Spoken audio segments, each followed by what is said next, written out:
Então vamos lá, vamos ver o que faz uma pessoa apostatar. Tudo isso que serve de alerta para nós.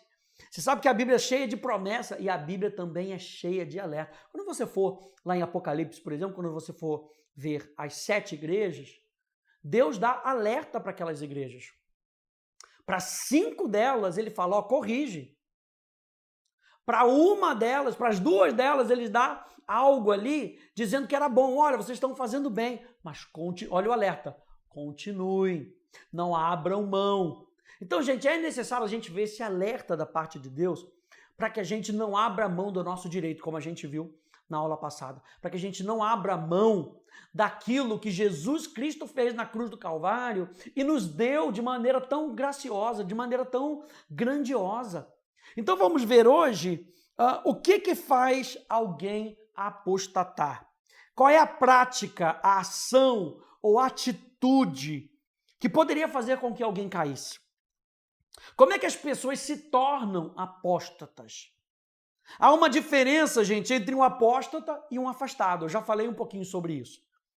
Quando pecamos, a nossa comunhão com Deus é afetada, não o nosso relacionamento. Por quê? O pecado, gente, é uma barreira. Nesse momento que você peca, quando o Espírito Santo vem e traz algo no seu coração, olha, você pecou, lá vem o inferno também tentando trazer acusação. A nossa comunhão, se a gente der ouvidos à voz do diabo, a nossa comunhão é afetada, mas não o nosso relacionamento. Não fomos salvos por boas obras, nós fomos salvos porque ele decidiu, através do seu amor, abrir um caminho para que eu e você possamos ter um relacionamento com ele. Então, portanto, a gente não perde a nossa salvação apenas por pecar. Nós não perdemos a nossa salvação apenas por... Pastor, pequei ontem, chutei o rabo do gato e agora perdi a minha salvação? Não.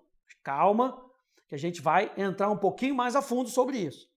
Somos salvos pela graça por meio da fé e guardados pela graça por meio da fé. Então é sempre graça por meio da fé.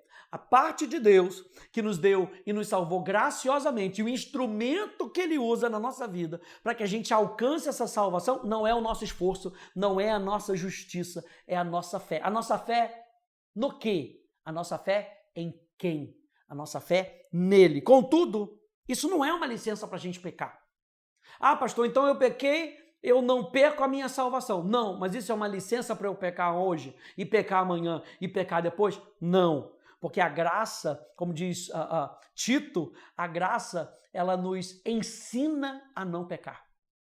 Toda vez que nós estamos andando na graça, nós estamos sendo atraídos para mais perto de Deus. Por isso é que Romanos vai dizer sobre uma vida no Espírito e não uma vida na carne. Porque a vida no Espírito é uma vida na consciência da graça. A consciência de que Ele me deu o favor, mas Ele mesmo está me atraindo para mais perto dEle. E veja, você é atraído e nessa atração você decide ir para mais junto dEle. E quanto mais você decide ir para mais junto dEle, você vai experimentando do poder dEle para a sua vida. Isso é o viver verdadeiro na graça. Então nós não podemos dizer, como o apóstolo Paulo fala lá em Romanos, ele diz, você está na graça? Como é que você está continuando a pecar dessa maneira tão deliberada? Porque se você estiver cada vez mais perto de Deus, o poder de Deus te guarda, o poder de Deus te ajuda.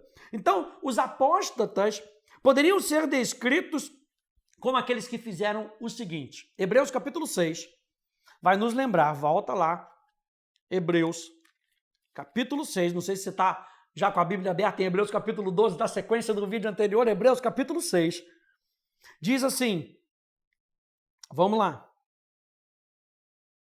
E caíram, sim, e outra versão diz assim, e se desviaram. Está falando, lembra que a gente falou da condição da qual eles caíram?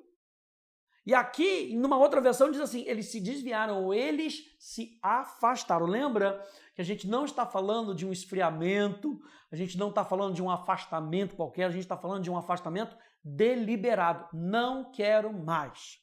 Né? Se as pessoas se desviam, elas caem da graça e se afastam da fé. Essa é uma queda deliberada não apenas um tropeço ignorante, um tropeço indefeso, não é apenas um afastamento comum ou ficar aquém das regras, é algo deliberado. Entenda isso. Quando a gente fala de apostasia, nós estamos falando de algo deliberado. A pessoa não quer mais andar com Deus. A segunda coisa que Hebreus capítulo 6 nos mostra é que essas pessoas, o que elas fizeram para apostatar? Elas crucificaram novamente para si o Filho de Deus. Diz aqui no verso 6, ao rejeitar o Filho de Deus, eles voltaram a pregá-lo na cruz. Ou seja, eles estão repetindo novamente o ato de rejeição. Tudo que essa expressão quer dizer, ao rejeitar o Filho de Deus, pregando novamente na cruz, está falando, eles estão rejeitando o sacrifício de Jesus. Não quero mais o sacrifício de Jesus, ou seja, não quero mais Jesus como Senhor da minha vida. Eles envergonharam Jesus abertamente. Ao rejeitar o Filho de Deus, eles voltaram a pregá-lo na cruz, expondo a vergonha pública. Ou seja, eles passaram agora a considerar Jesus como um criminoso. Está lá o criminoso. Ele é um criminoso, ele é um farsante. Ele tinha que estar ali mesmo. Você vê que não é algo casual, não é algo onde eles estão apenas... poxa, será que Jesus é mesmo o Senhor? Será? Não, eles estão deliberadamente confessando que Jesus não é o Senhor da vida deles. Quando a gente vai para Hebreus capítulo 10, nos lembra que essas pessoas, os apóstatas, o que eles fizeram para serem considerados apóstatas? Olha aqui, primeira coisa, eles continuaram pecando voluntariamente. Eles sabiam que estavam no erro. Você lembra lá que Hebreus capítulo 3 vai nos lembrar para a gente continuamente ouvir a voz de Deus e não endurecer o nosso coração? Eles provavelmente ouviram a voz de Deus, endureceram o seu coração e continuaram pecando deliberadamente. Verso 26 diz, porque se continuarmos a pecar de propósito, ou deliberadamente, ou continuar pecando voluntariamente, depois de termos recebido o conhecimento da verdade, já não resta sacrifício pelo pecado. Gente, todo pecado é cometido intencionalmente. Ninguém, se você for nova criatura, não tem mais essa desculpa para poder dizer, eu não sabia que era. Há um indicador dentro de você chamado Espírito Santo e a voz da sua consciência, dizendo para você que aquilo é pecado. Então, todo pecado é cometido intencionalmente. Mas esse pecado, o pecado da apostasia, é uma rejeição intencional e persistente de Cristo. Você está vendo que o buraco é mais embaixo. Você está vendo que é algo deliberado, voluntário. Todo pecado que nós cometemos, Deus não tolera. Deus não tolera pecado. Deus não tem prazer no pecado. Deus é santo, separado do pecado. E Deus não tolera o pecado, mas por causa de Jesus, Ele tem compaixão de nós. Mas quando nós decidimos rejeitar a Jesus e continuar na prática do pecado, o escritor de Hebreus diz, já não resta sacrifício pelos pecados. Aí acaba a compaixão e entra a ira, e entra a punição de Deus contra o pecado. Veja, contra o pecado. E aquele homem, aquela mulher que é apostata, ela vive uma vida de pecado. O pecado faz parte agora novamente da natureza dela. Então Deus tem que punir o pecado. Deus tem que punir o pecado. Então, gente, lembre-se que os crentes não pecam habitualmente como estilo de vida. Os cristãos, os filhos de Deus, não pecam habitualmente como estilo de vida. Olha, uma outra coisa que Hebreus capítulo 10, no verso 27 vai nos lembrar, é que essas pessoas que se afastaram de Deus se tornaram inimigas de Deus. Meu Deus! Lembra que nós fomos salvos porque nós éramos inimigos de Deus. Ele nos amou ainda quando éramos inimigos. Essas pessoas receberam o amor de Deus e elas abriram mão desse amor e se tornaram inimigas de Deus. Diz lá no verso 27, Hebreus 10, pelo contrário, resta apenas uma terrível expectativa de juízo e fogo vingador prestes a consumir os adversários. Quem são esses adversários? São os apóstatas, que se tornaram adversários. Eles pisotearam o Filho de Deus, no verso 29. Imaginem quanto mais severo deve ser o castigo daquele que pisou o Filho de Deus, ou seja, tratou com desdém, com desprezo, pisar o Filho de Deus, tratar com desprezo, não reconhecendo ele como Senhor. Ainda no versículo 29 diz, eles consideraram o sangue da aliança uma coisa comum. Gente, o sangue de Jesus é preciosíssimo para o crente. E eles trataram do sangue como algo comum. É por isso que diz que ele profanou o sangue da aliança. A Polly tem uma frase que ela diz, não torne comum o que Deus santificou. É justamente essa frase aqui, eles profanaram o sangue da aliança. Eles tornaram o sangue da aliança como algo comum, algo que pode ser comprado em qualquer esquina. Qualquer pessoa podia ter feito isso, algo comum.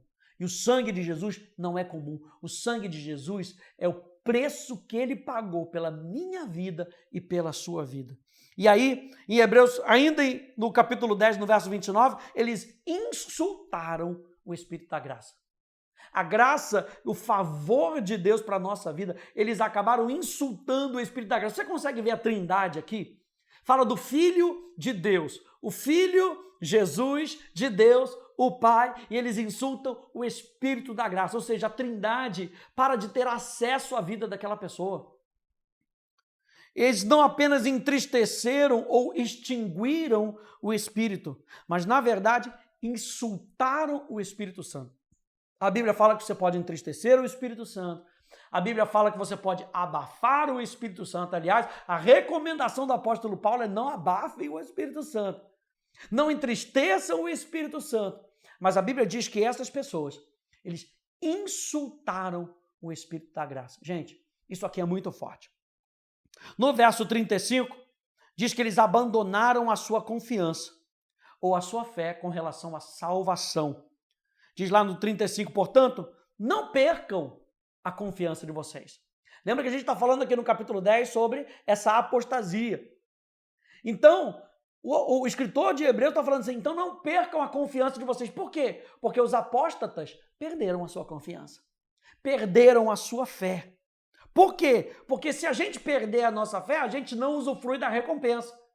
Então, de um lado positivo, o escritor de Hebreus está falando, não percam a sua confiança, porque ela tem recompensa. Que recompensa é essa? A melhor recompensa que o crente pode ter, a nossa salvação, o nosso relacionamento eterno com Deus, se nós guardarmos até o fim a nossa esperança. Eles recuaram, então, para perdição ou destruição. Algumas pessoas dizem que é impossível que um crente possa apostatar, que um filho de Deus possa apostatar.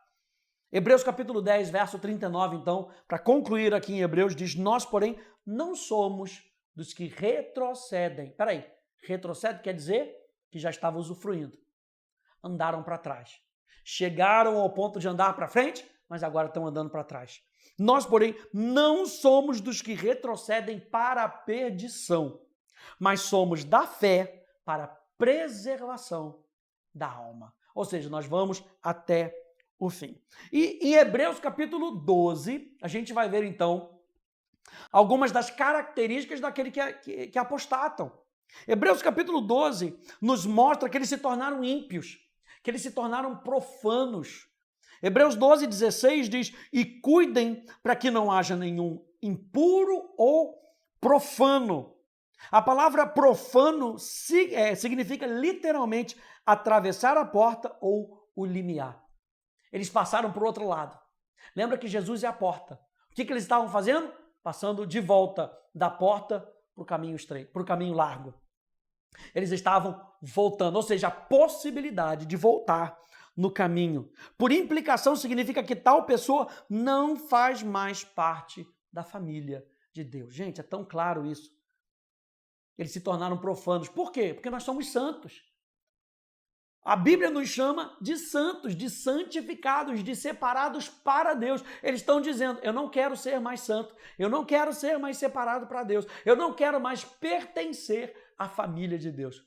Então, um impuro, um apóstata é um profano, alguém que não faz parte mais da família de Deus. Eles venderam o seu direito de primogenitura, como nós falamos, no capítulo 16, e cuidam para que não haja nenhum impuro ou profano, como foi Esaú, o qual por um prato de comida vendeu seu direito de primogenitura. E foi isso que Esaú perdeu, foi isso que Adão perdeu, e é isso que um apóstata perde. O seu lugar na família de Deus e o seu direito de primogenitura, a sua condição de filho. Veja, falando aqui de Esaú, um pouquinho mais para frente, agora no versículo seguinte, ele diz assim, vocês sabem também que posteriormente, presta atenção nisso, querendo herdar a bênção, ou seja, ele já tinha a bênção, ele abre mão disso. Agora ele quer herdar a bênção de novo. Vocês sabem também que posteriormente, querendo herdar a bênção, foi rejeitado, pois não achou lugar de arrependimento. Gente, a pessoa que é um apóstata, mais uma vez, ele não é uma pessoa afastada. A pessoa afastada se arrepende e volta. Um apóstata é aquele com seu coração endurecido, no qual não há arrependimento. É por isso que Hebreus capítulo 6, Hebreus capítulo 10 vai dizer de forma tão enfática, já não há mais sacrifício pelo pecado. Por quê? Porque a pessoa não vai se arrepender. A pessoa não vai abrir seu coração para Jesus novamente. Então esse é um estágio, gente, que é um estágio muito perigoso, né?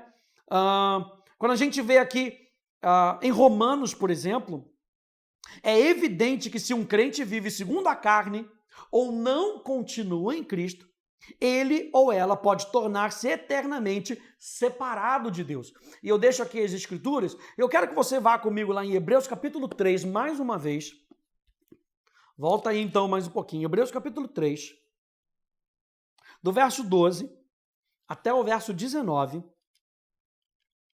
diz assim, tenham cuidado, mais uma vez, gente, esse nosso finalzinho é só para trazer essa palavra de alerta, tenham cuidado, irmãos, tenham cuidado, irmãos, não é tenham cuidado em crédito, tenham cuidado, irmãos, para que nenhum de vocês tenha um coração mau e descrente que se afaste do Deus vivo. Você sabe que a palavra afastar aqui é a palavra apostasia. Irmãos, que se apostate do Deus vivo. Ou seja, que perca o seu relacionamento com Deus vivo. E, gente, quando a gente se afasta do Deus vivo, a gente perde a vida. Se a gente perde a vida, o que a gente tem? Morte espiritual, mais uma vez.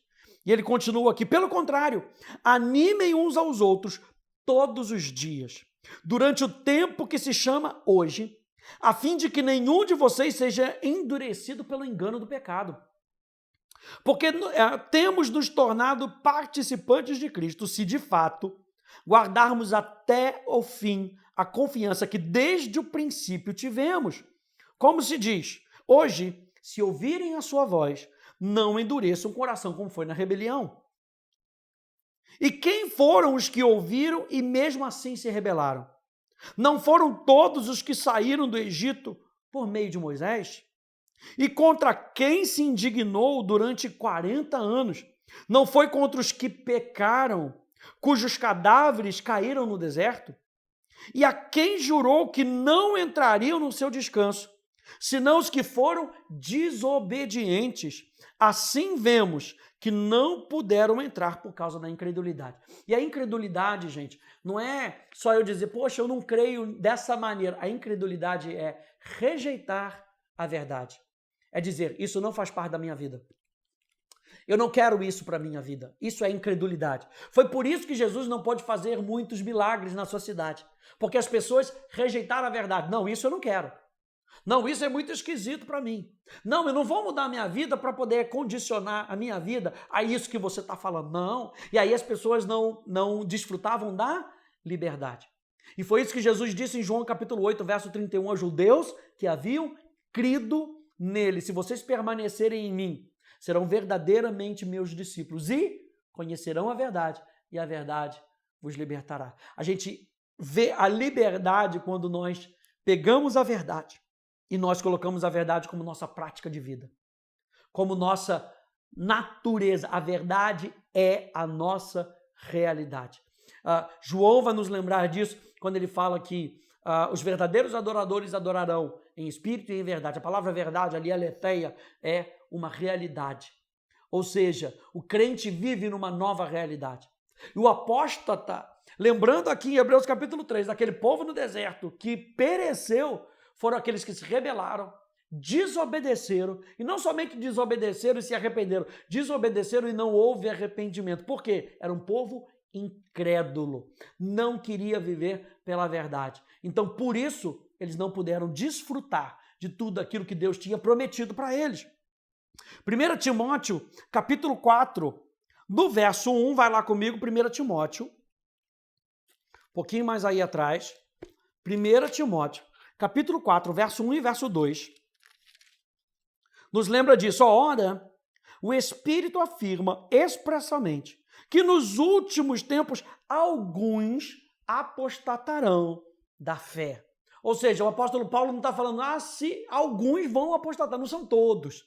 Alguns apostatarão da fé. Tem gente que vai esfriando, vai chegar lá no último momento e vai se pegar e vai se arrepender. Mas alguns não vão querer deliberadamente, voluntariamente, vão abrir mão da sua condição. Ele diz como? Veja, por obedecerem a espíritos enganadores e a ensinos de demônios, pela hipocrisia dos que falam mentiras e que têm a consciência cauterizada, que proíbem o casamento e exigem a abstinência de alimentos que Deus criou para serem recebidos com gratidão pelos que creem e conhecem a verdade. Então ele está falando que essas pessoas rejeitaram. Por quê? Porque elas se abriram para enganos de demônios. Elas se abriram para pessoas que, com a sua mentalidade, com o seu coração já endurecido, levou e conduziu essas pessoas a terem seu coração endurecido também. E a palavra apostatar aqui é uma palavra um pouco diferente das que a gente tem usado. É a palavra afistemi. E afistemi, ela tem o sentido de teimar em voltar-se para Deus. Ou seja, eles não querem, porque não querem, mas volta, não quero saber. Então, gente, teimar em voltar-se para Deus e endurecer deliberadamente os nossos corações contra as suas repreensões amorosas e misericordiosas é uma maneira infalível de alimentar o processo de apostasia. Uma vez que desenvolvemos uma tendência para um tipo específico de pecado, é muito fácil deixarmos essa condição de endurecimento do coração se espalhar até que o nosso coração pare de bater completamente pelo Senhor. O que está falando aqui? Está falando justamente da condição daquela pessoa que foi pecando, foi se esfriando. Lembra que a gente falou que não é um esfriamento, mas o esfriamento é um caminho. Foi pecando, foi se esfriando, e daí, quando viu, seu coração já estava endurecido. Quando a gente olha, por exemplo, para a parábola do semeador, a gente vê algo muito parecido. Olha só, Lucas capítulo 8, no verso 13, nos diz o seguinte: os que estão sobre a pedra são os que, ouvindo a palavra, a recebem com alegria. Ou seja, experimentaram algo de Deus. Esses não têm raiz, creem apenas por algum tempo e na hora da provação se desviam. A palavra desviar aqui, afista-me. Afista-me, então, é a questão de teimar em voltar-se para Deus. Quando a gente olha para as outras duas passagens, em Marcos e Mateus, a gente vê uma outra palavra sobre essa questão da apostasia. Olha só, Mateus capítulo 13, verso 20 e verso 21, o que foi semeado em solo rochoso, esse é o que ouve a palavra e logo a recebe com alegria. Mas ele não tem raiz em si mesmo, sendo de pouca duração. Quando chega a angústia ou a perseguição por causa da palavra, logo se escandaliza. Marcos capítulo 4, 16 e 17 nos lembra, e estes são os semeados em solo rochoso, os quais, ouvindo a palavra, logo a recebem com alegria. mas eles não têm raiz em si mesmos, sendo de pouca duração quando chega a angústia ou a perseguição por causa da palavra, logo se escandalizam. A palavra utilizada aqui, essa palavra escandalizo significa levar alguém a pecar. Ou seja, ela foi induzida a pecar. E não somente aquele pecado, ele conduziu, não, ela foi constantemente induzida a pecar. Escandalizo significa fazer com que uma pessoa comece a desconfiar e abandonar alguém em quem deveria confiar e obedecer. Ou seja, o pecado, ele vai minando a autoridade. É isso que o pecado quer minar a autoridade e a nossa confiança em Deus. A autoridade de Deus sobre a nossa vida. Por quê? Porque o pecado quer dominar a nossa vida. Se o pecado quer dominar a nossa vida, ele quer ser Senhor. Então ele quer ter autoridade. Então quando o pecado vai entrando, gente, ele vai entrando justamente para que a autoridade de Cristo não seja mais a autoridade sobre a nossa vida. E aí que entra essa palavra escandalizo. Parece assim que a pessoa se ofendeu. Nossa, eu fiquei tão ofendido com o que aquela outra pessoa disse. Não, a palavra escandalizo aqui, ela está sendo usada em referência à apostasia. Eles se escandalizaram, ou seja, a autoridade de Cristo já não é mais autoridade sobre a vida deles. A palavra escandalizo também significa levar alguém a cair, não reconhecendo a sua autoridade. Meu Deus. Que a gente não caia nesse erro como os israelitas caíram, o povo do deserto caiu como Esaú caiu, ao fato de a gente entregar a nossa vida para o pecado. E entregando a nossa vida para o pecado, Cristo não tenha mais autoridade sobre a nossa vida. Na próxima aula a gente vai ver um pouquinho sobre qual a penalidade da apostasia, para que a gente tenha isso bem claro no nosso coração. A pessoa que apostata, qual é a penalidade que a Bíblia fala? A punição que uma pessoa, além de tudo isso que a gente já viu, o que uma pessoa que apostata, ela tem de punição na sua vida? E é isso que a gente vai ver na próxima aula. Tchau, tchau.